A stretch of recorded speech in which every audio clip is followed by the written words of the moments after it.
Dachee maaf nun quuftu?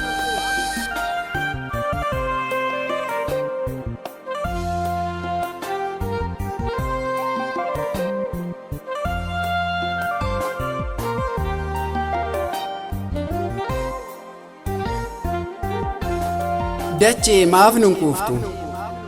Eega nyaachuu qabdee goota filtee nurra bubbulteetta jaarraa lakkoofsiftee har'as nyaachaa jirta beelaa fakkaatte.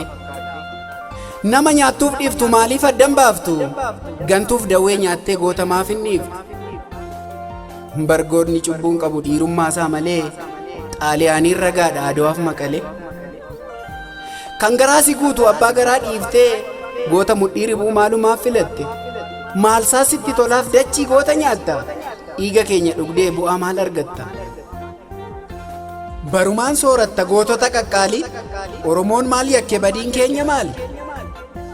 Sii dachee yee dachee biyya koo bakka uumama koo maaliif nyaatta foon koo maaf dhugdaa dhiiga koo? Dhiiga koo qaqqaalii kanneen gitan qabne sababii dhuma keef goota meeqa dhabne? Leenca sii falmatuu fi waruu si cuffatu adda baafteen barreem edaa gowwaa dhaatu. Yaadachii sittimuu dhugaasa karaa cabee yaasu buruksee malaasa. Dhugaa ifa jiru sobaan hin fakkeessu anas nyaatta malee sobaan ans hin faarsu. Gantuu akka goobanaa fi qadiidaa wannabee kan lammii gurguru diina dura qabe. Yeeyyii hoolaa keessaa kan sophee fakkaatu kan keessi bineensaa gogaa hoolaa uffatu.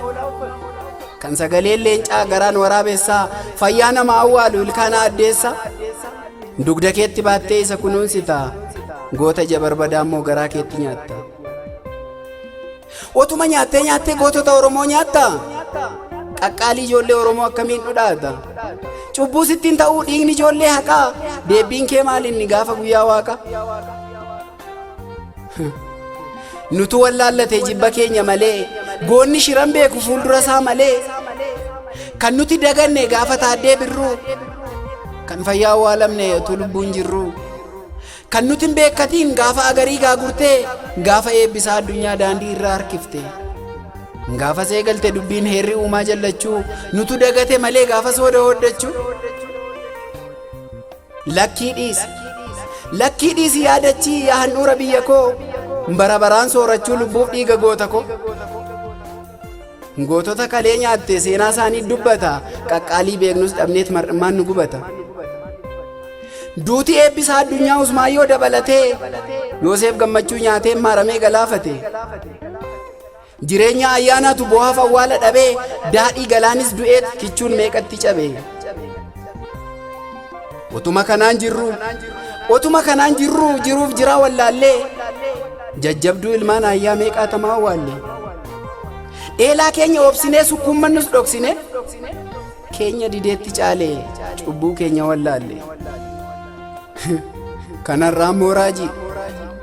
Kanarraan moorajiidha kan kalee maal dubbatu kan amanuun ulfaatu dhugaa abjuun fakkaatu.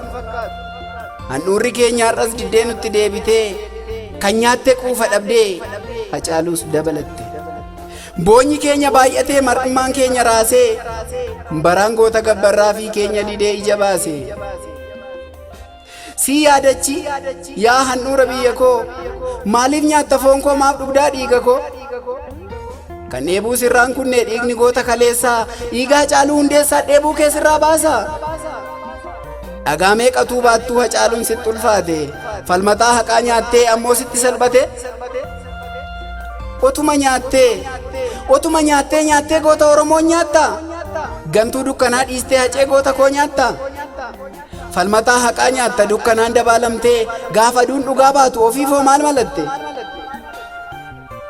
Galata dhabi. Ufii galata dhabinuuf kan caalu dhalata. Waaqa uumaa gaditti haadha deesseef galata. Gadameessi aayyoo inni goota baatee gootota qaqqaalii baga Oromoof laate. Gootni du'u malee gootnuu hin dhalatu. Xiiqii argu malee dhiirruun xiiqeffatu. Sitti fakkaatullee dhaloonni waan jiilu inni duuba jiru isa abbaa caalu. Nan gammadiin dachii anoo booha dhiise gocha kee miilanaa gara na jabeesse. Agartuu koo dhooftee mimmaan koo dhugda qabsoon jiilan qabu cimeetitti mudda. gootota koo nyaattee dhugaa isaas awwaaltu dhugaan lubbuu qabdi awwaalamtee nafti. qal'attullee dhugaan taatus akka kirrii sobni ruurree baasee yoo tuulames shirri dhootee duuti malee silmiin arban taatu dhugaan ilmoo waaqi cittee addan baatu. qabsoo goonnee galee irraa wareegame galmaan keenya malee hin hafu aggaame. itti fufa qabsoon falmiin itti fufa sobni tulluu yaabdus dhugaan qaari'ee dhufa. yaadannoon gootota handhuura biyya abbaa isaanii irratti shiraan wareegamaniif xiiqiin dhaloota gubee.